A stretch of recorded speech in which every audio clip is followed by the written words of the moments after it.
Joining Carl today is guest host Cijoy Olickal as they discuss the National Restaurant Association's State of the Industry report, CPK's vending machine play, and what DoorDash didn't include in their 2024 earnings that we saw in 2023. We'll also dig into how Wonder's play into meal kits takes them one step closer to super app status. That's all ahead on this week's Digital Restaurant. Good morning, and good morning for those of you that didn't hear my last podcast, because Meredith, as many of you have heard, has left the digital restaurant, left my side here on the show to take on a fantastic new role up at Starbucks in Seattle. And so, as is the way in public life, like you and I know Cijoy all too well, sometimes there are constraints when it comes to doing things like podcasts. But that does give us the great opportunity of being able to bring on some guest hosts. And my good friend here, Cijoy, has agreed to be the first of our guest hosts on the digital restaurant. Cijoy, you and I have known each other a few years. Obviously, you've got a rich history in the restaurant and the technology industry. I know from what you told me before, you're a bit of a tinkerer when it comes to taking apart machines and systems. We'll see how good you are at taking apart the news today as we talk about the latest in restaurants and tech. But for yourself, tell us about your background in a nutshell and what you're doing today. Yes, absolutely. As a tinkerer, I think my mom still reminds me I never put anything back together until probably in my 30s. But I was like, hey, I just wanted to understand how things work. That's how I took it apart. I guess it's also fruitful for my employers that I did put things back together or reassemble things in new ways. But like you mentioned, I've been in the engineering world and then high technology for quite a while. About the last 12 years, I've been with the restaurant industry, applying all those things I learned about transformation, change management, culture change, and how that ties together with technology and data. So it's been a fun ride and looking forward to this conversation. So let's talk about the state of the industry. The industry report came out. What are some of the key highlights you found there? First of all, the industry is projected to reach $1.5 trillion in sales. Isn't that crazy? That's a 4% increase on what was recorded in 2024. And notably, 80% of operators anticipate that their sales are going to be higher than or on par with their 2024 figures. So in comparison to the level of dread, I think it's fair to say, that existed out there a few years back, that's actually a pretty positive number. One of the things that really drew my attention was the fact that it revealed this dual focus in consumer dining habits.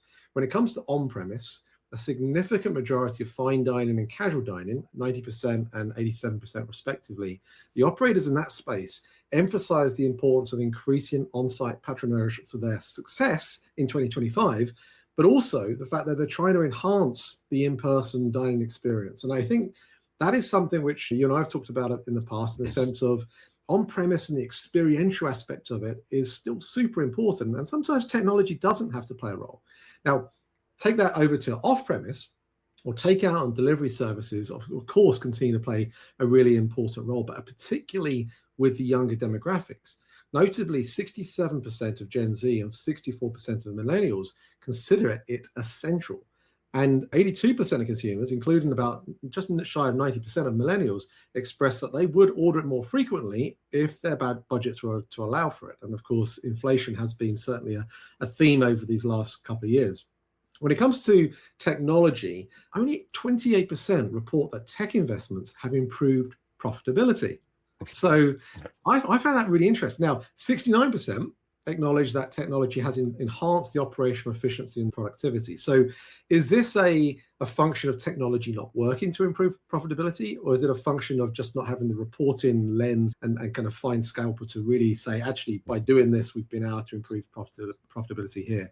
So, that's certainly a slight improvement from 2024, where a similar percentage viewed technology as advantageous. But I think the shift is focusing towards using technology for efficiency versus direct profit increases. But the last thing I'll say, labor market, not much change. I mean, the industry is expected to add another 200,000 jobs, bringing total employment to 15.9 million. It's still the second largest private employer out there. So that's pretty huge for the industry in terms of its role of what it does across society.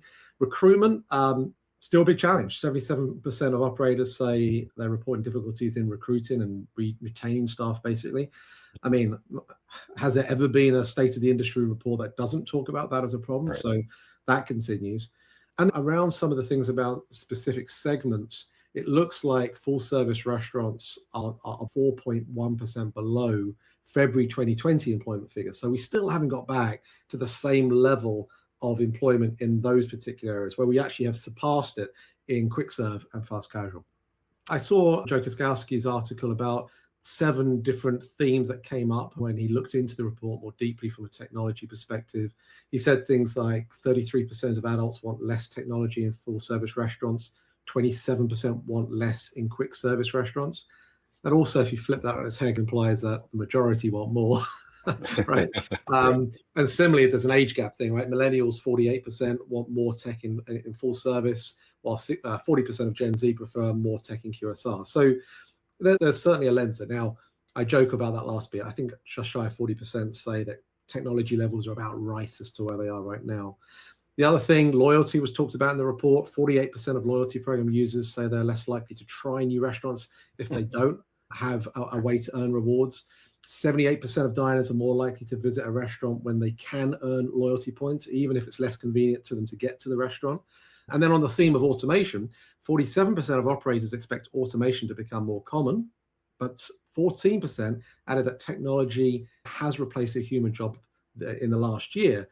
But 69% of operators believe that technology is really assisting staff versus replacing them. So you're in an AI company these days. What's your take? Is technology and AI replacing folks? I think we've seen these history cycles repeat over and over again, right? The printing press came out. It didn't reduce the number of books. It actually made it admit more. So, I mean, fast forward every technology cycle that comes through, there's always the initial doom and gloom of job loss, but it's usually transition. It's like there's some activity or workload that's shifted to a machine, but then people move on to something else because there's now you can elevate up to some other higher value thing. And it'll probably play out that way here as well too. You and I have been through a couple cycles. I'm not trying to say we're old, but we've seen a couple of these cycles in our life where there were cycles of doom and gloom, but in the end, more people came about from it. It's in the 90s when I was implementing ERPs, the fear there was having an ERP meant you have less bookkeepers. In some organizations, that was true, but then profits went up. Other things happened. People took on different roles. People became users of these systems, and there are changes in their career. But in the end, I don't think unemployment, a wave of unemployment happened because of the improvement of technology in the corporate America. I'm fascinated to hear your take on this. Obviously, Yum has been in the news quite a bit recently. Joe, their CTO, has been talking about their desire to take the tech stack in-house and have more proprietary motions in that area. What's your take on this? Do you think Yum are thinking about this the right way? Are they heading in the right direction?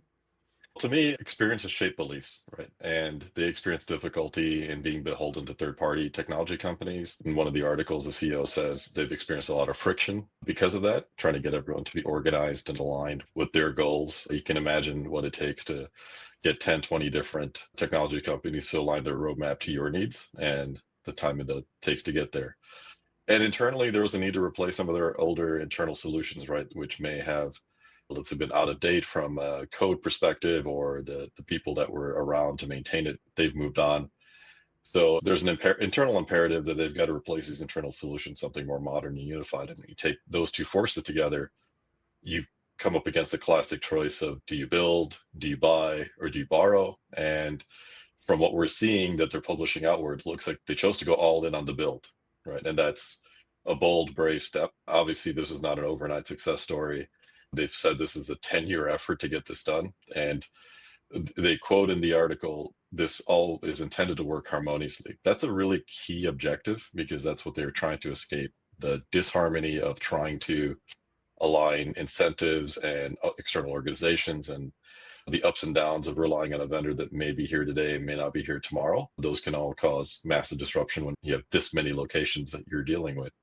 So congratulations to the team over there. They got their autonomy, and it looks like they're making really good progress on getting the transition off of the old platforms up to the new ones. Obviously, the corporate versus franchisee, getting the franchisees to transition through and showing what's in it for them, and helping them get there. That's a challenge in and of itself, beyond just creating the technology. But where I'd like to, maybe you and I could keep a bookmark for this next year, right? Going beyond this moment in time, we should check back and see, now that they've shifted from all these external warring tribes of external vendors, to you've now created internal warring tribes who have all got product owners, engineers, et cetera. They'll all have an imperative to try to make improvements. And how are you going to keep all of them working together? So really, to me, is what happens when these teams fall out of harmony, because that's really just naturally what happens over time when you get a sprawling organization. You were trying to eliminate friction with your external vendors, but now have you just recreated that friction internally and internalize that friction? So it'll be interesting to see how they manage through that. It'll be a great case study for anyone who's choosing to go down this path. And large software engineering organizations such as the Microsofts, the Metas of the world, they've all gone through this. And so let's see what lessons are learned inside of a non-technology company, so to speak, that's trying to own a significant portion of their own technology portfolio.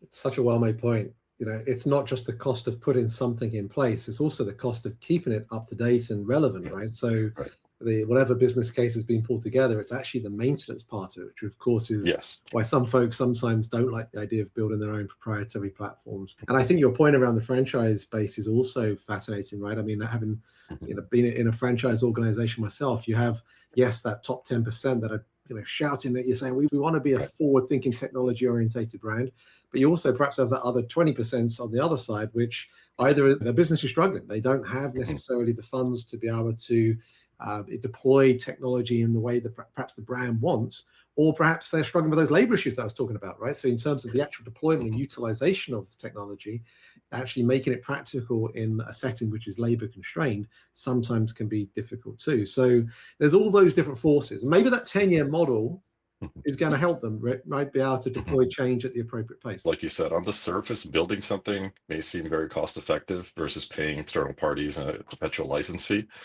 The unsexy but plannable hard costs are in maintenance and continuous improvement. Like you said, the truly hidden cost is really, to me, is cultural and organizational. It's, again, if you've been doing this for a couple decades, you start to recognize that the hard part is the people. It's not the technology. It's not the maintenance and development. Those are quite ungodly expensive, sometimes even pretty significant to how much you've spent initially. But that part is where things get really interesting, because you've now created a bunch of experts in various aspects of restaurant technology. They're probably going to get recruited. I've seen this in other industries. They're probably going to get recruited or incentivized to either leave for upstart tech companies, or maybe some of them may get entrepreneurial and start their own. So you have essentially developed and seeded a whole batch of individuals that may go off and do things. It's almost like the PayPal mafia situation all over again, right? This is something that only someone of young brands' size and sophistication can truly go out and go do. But my point of view for anyone who doesn't have that level of financial capability, focus on what's uniquely yours and gives you competitive advantage. It's too hard to not overemphasize that point, but no one else really has that self-actualization level of funding that Yum has here. And even with constraints, as you can see, if we even talk about DeepSeek versus OpenAI, they had a constraint. Regardless of that constraint, they were able to come out and get very close to where a well-funded, organized, highly focused organization is at. So even with those constraints, you can still be extremely innovative and still successful at growing your business. And that's what this type of takeaway is for our listeners here. So what's the latest with Wonder and their channel expansion? It's interesting to see Wonder go into this direction. Yeah, I mean, everyone seems to be interested and curious and wondering about Wonder, right? Mark Glory, of course, is the guy behind this, former diapers.com CEO. And I think he's certainly taken a unique approach to disrupting the food industry. They, of course, started with this kind of mobile kitchen model. I think they ultimately spent out something like 18 million, according to one report, on these mobile kind of vans, which were going to cook and deliver in that regard. And now they're more in centralized kitchens. And of course, with the Blue Apron acquisition in 2023, they're also in the meal kit space. And so in many ways, this move to get into meal kits doesn't just position them as a food delivery service, but almost like a complete at-home dining solution. Certainly their aspiration is to be known as a super app for mealtime. And really, I think Wonder's core model is focusing on high-quality restaurant meals delivered fresh, essentially a restaurant alternative without the physical storefront. And these culinary centers, there's about, depending on which report, somewhere between 37 and 40. They support up to 27 concepts under one roof. Now, these units are also just doing final prep Cijoy, right? So they don't need all the huge kind of kitchen setup because they're typically being managed through rapid cook ovens. So with the additional meal kits, Wonder's now competing on multiple levels. They're against restaurants with these ready-to-eat meals. They're against meal kit services like HelloFresh with these cook-at-home kits. And they're also against the grocery stores by offering fresh, curated meal experiences. The difference, I think, really around what Blue Apron are doing, of course, they're operating at their kind of national subscription service still. But in the area of the Northeast, the tri-state area, they are offering their Wonder app users the ability to be able to have a meal kit sent to them within 3 days. And so it's almost like if you want to plan ahead and cook at home later, then we can give you that offer as well. So it's providing an alternative option, if you will. Now, the thing I've heard is that the cost of delivery of something like that is still something shy of $10, even though they're not increasing the prices. That's still a price, right? When you're trying to make a decision as to whether I want the ingredients for a meal versus the cost of going to the grocery store and finding it myself. It'll be interesting to see whether that kind of lands. But the thing is, this company is really moving places, right? If you take those, let's say, 40 locations, 27 concepts, that's about 1,000 or so offerings for all intents and purposes. That they say their locations compete with Carver or Chipotle AUVs. And if you were to look at the way in which they, at least from what I read, the company reported something like $470 million in revenue last year from an unofficial source. 400 million, I think, comes from something like Blue Apron because that's what they did the year before. So if you take those numbers and you disregard the BTB aspect, that probably works out around 1.82 million per location, which is still pretty good, I'd say, especially when you consider this isn't a standard restaurant, right? You're talking about largely off premise. Presumably they have lower operating costs because you don't need that front of house labor. Yes, they're probably going to have higher capital expenditure that amortizes slowly, which of course is a good thing. But the challenge for all ghost kitchen models, I know speaking from firsthand experience, is how to get the revenue. So this idea of being able to find additional channels and to have multiple choice, I think is really powerful. So you've got the meal kit piece of it, but then you've also got the Grubhub side, right, with the marketplace representation. And I think this is where the Grubhub thing is interesting for me because they acquired Grubhub last month officially for $650 million. And like Blue Apron, they bought them at a valuation some 90% lower than the peak valuation. So they know when to buy, that's for sure. Good. So I've had loads of people say, well, why are they doing it? Well, on one hand, it comes back to the theme we talked about at the top, right? They're optimizing their labor and their delivery utilization. Delivery drivers and kitchen staff are only needed when orders come in, but maybe now those same folks can be utilized for the meal kit subscriptions or the production of those meal kits, right? What about the actual delivery network itself? Perhaps that can become more efficient because as you expand your reach, you now can actually deliver the Wonder meals by utilizing this wider delivery infrastructure. And then there's this other piece around it, around the customer acquisition and the retention strategy, because how many times are you going to go to a marketplace and order relative to the other occasions that you might be interested in? I think that's, of course, what DoorDash and Uber Eats are doing with reaching out to all these other retailers. But the main thing that I think they're going to get from this is the data again. Suddenly, you're going to have all the access to the Grubhub customers and what they're purchasing, where they're purchasing, when they're purchasing it. So as they try to assess which of their 27 to 30 concepts or the other 30 that might follow, they can curate their offering more effectively. So it's going to be interesting to see whether they do indeed become a super app, a true competitor to the DoorDash and Uber Eats of this world. But what's your say? Are you excited about seeing where they're taking things? Your breakdown just calls out some things that are really clever about what they're doing. So the traditional virtual kitchen stuff, it's still everything's cooked on premise. You have all the the production and distribution issues with that. Now, if you've gone to a tiered approach where you have production and then final execution at a delivery center, then you've got all the benefits of food safety and scale and everything that come with running that model. And now you've got distribution where, again, if these things are meal kits and if it's intended to be very easy to cook. Now the training time on your kitchen staff is probably gone lower than a peer selling similar food. And you also have a massive amount of variety. It's like if you look at what happens with the brand when you try to feed a family, there's always going to be some person that doesn't like anything from that building, and thus that building is no longer in consideration. I had this in my seafood experience, right? It's like one person can object and then no one's buying seafood for dinner that night. But this is, you have enough variety that you can hit such a broad demographic and put it all into one vehicle and for delivery. Like you said, that delivery driver that's a fractional cost. If you say, yeah, $10 to delivery for a family, if you're going out to eat, that's probably lower than a tip if you were going to go out to eat. And now you've got something that is probably very consistent because of its supply chain process. There's a ton of variety, so you probably will not get bored of what you're ordering. And like you said, I have more chances to win with a customer. I can distribute things, not just food supply, a meal, but I can also deliver third party things that I may not carry in my building. Now I'm starting to build a customer profile about what people spend.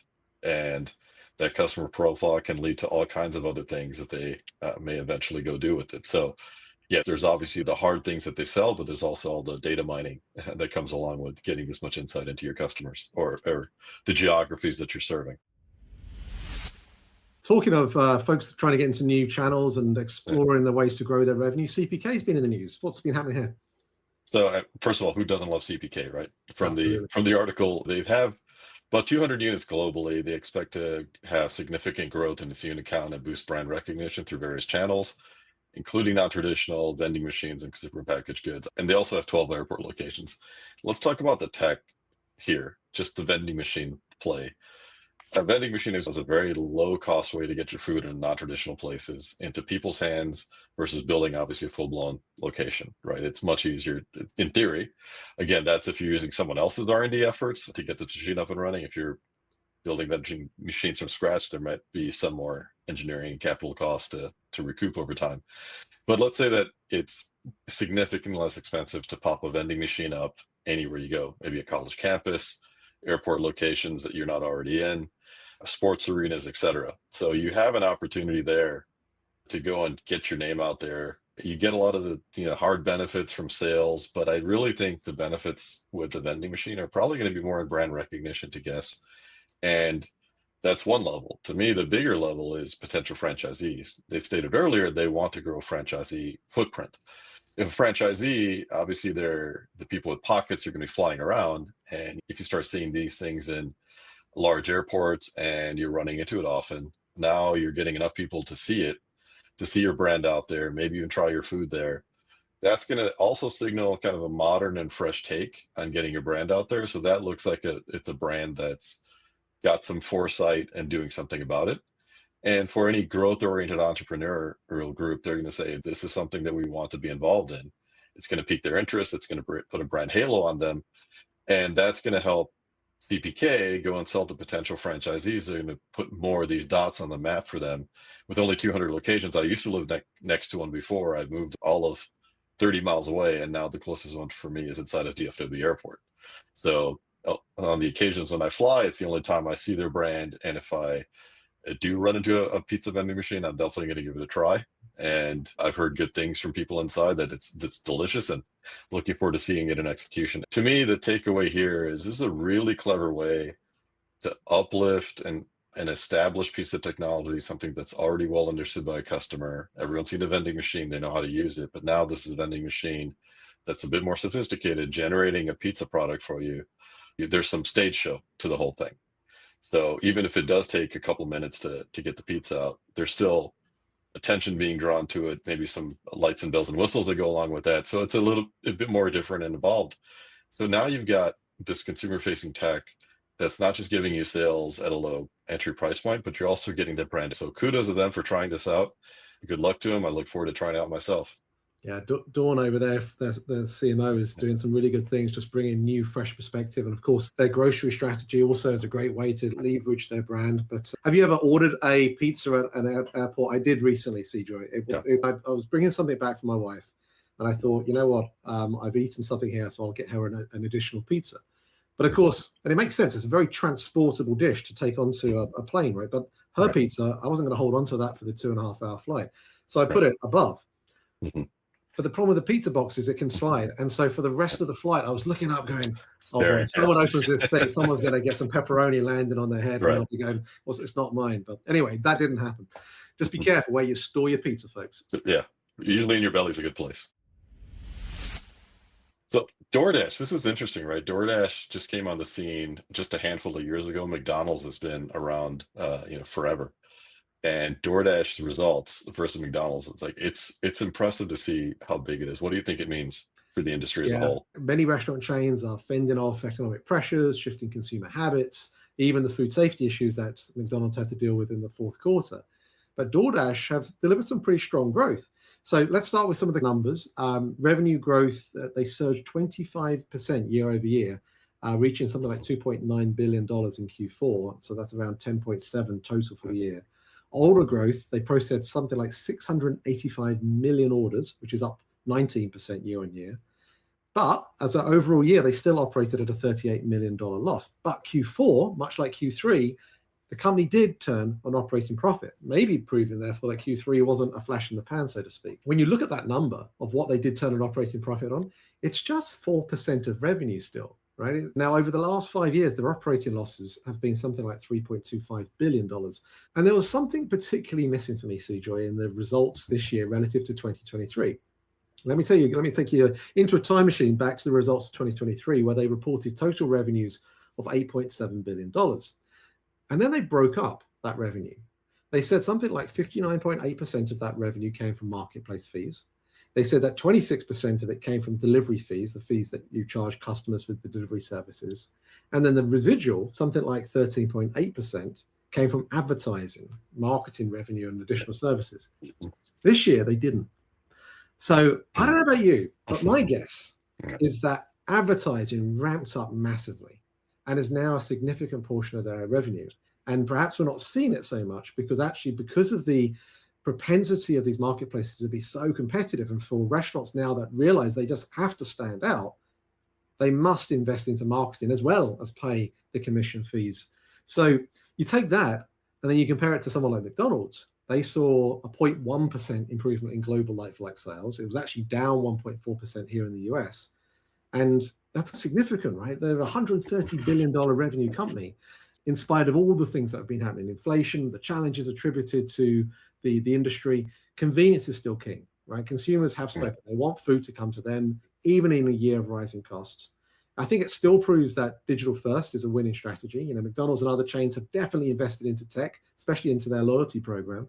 But DoorDash has built itself as a ground up, fully digital first company. And so it doesn't have the same complexities of physical locations, labor intense operations, or even the food supply chain issues with the E. coli issue they had to deal with. So there's that. And then you've got the fact that restaurants are still dependent on delivery. You know, they might not like it. Right. And certainly the relationship with many of these delivery platforms has been rocky at times, certainly with the complaints about high fees and the profit dilution. But the numbers don't lie. You know, delivery is definitely a permanent fixture now. And so restaurants are still having to move and manipulate their overall business model to be able to accommodate it. So I'm intrigued to see whether we're going to see continued strength from DoorDash.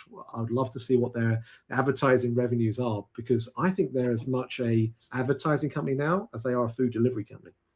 Yeah, absolutely. I think one, let's just say it's unfair to compare the two, right? Because one is a true manufacturer, so to Yeah. speak, and the other is just nothing more than a marketing platform in some sense, a marketing logistics company, if you will.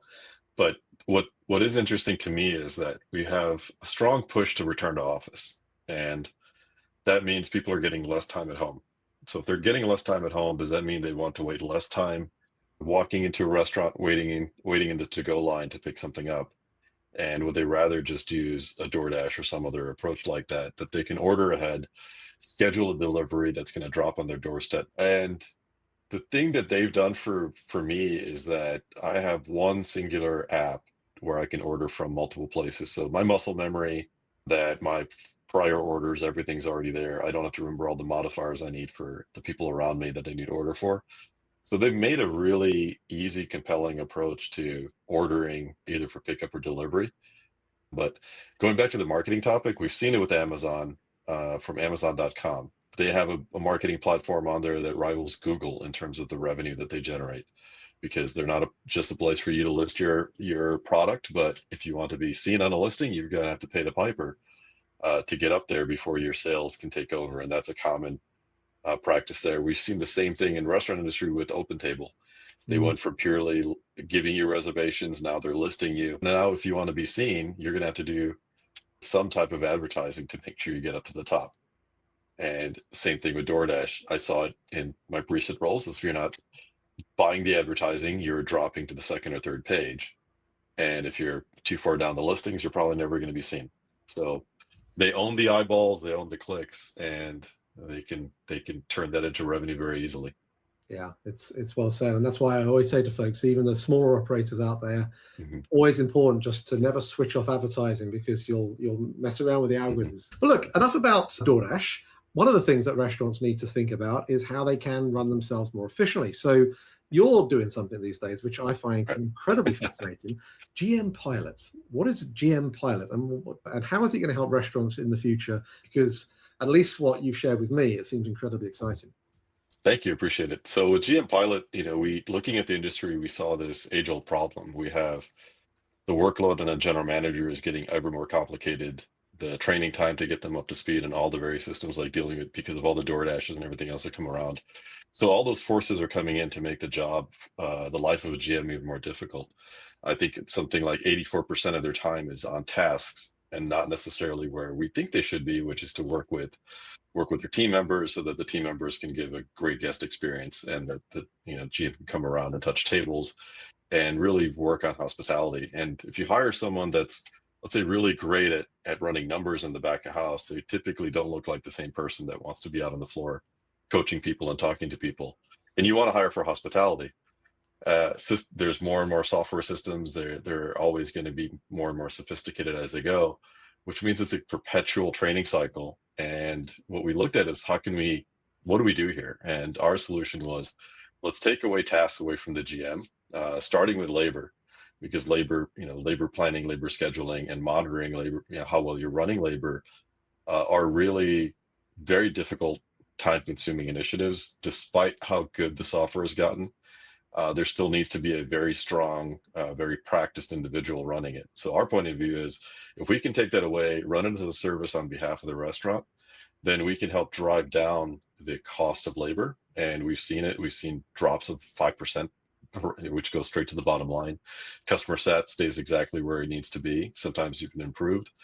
So we've done things to just take away workload off the GM, but also bring value back to the operators and the investors alike. Now we're also looking into how else can we help top line growth. So helping coach the staff to promote certain items and to do rewards and recognition. We're working with multiple partners on that, both on the front side of platforms that are employee facing, as well as things on the back end to do payouts and bonuses and stuff. So first phase for us has been to get them to a level of efficiency, and now we're an increased level of productivity. So it's a fun time to be alive in this world. So enjoying what we're doing. That's amazing. Well, congrats on your success. I think anyone that wants to learn more about you or GM Pilot, what's the best way for them to get in touch with you? Just come to gmpilot.com or find us on LinkedIn. I'm happy to say, if you type in GM Pilot, we're now the #1 search for it on Google. So there you go. Man who knows his SEO. Well, look, Cijoy, it's been a real pleasure. Really appreciate you sparing some of your time with me today. I'm sure our listener base has enjoyed getting your perspective too. Hopefully we can get you back on the show at some point. But absolutely. Appreciate it. Enjoy your week, and we'll speak again soon. Absolutely. Thanks, all. Take care. The Digital Restaurant Podcast is available for you to follow and subscribe wherever you listen to your podcasts. Watch us, rate us, and subscribe to The Digital Restaurant on YouTube, and follow along on all our social media digital restaurant channels. Thanks for listening.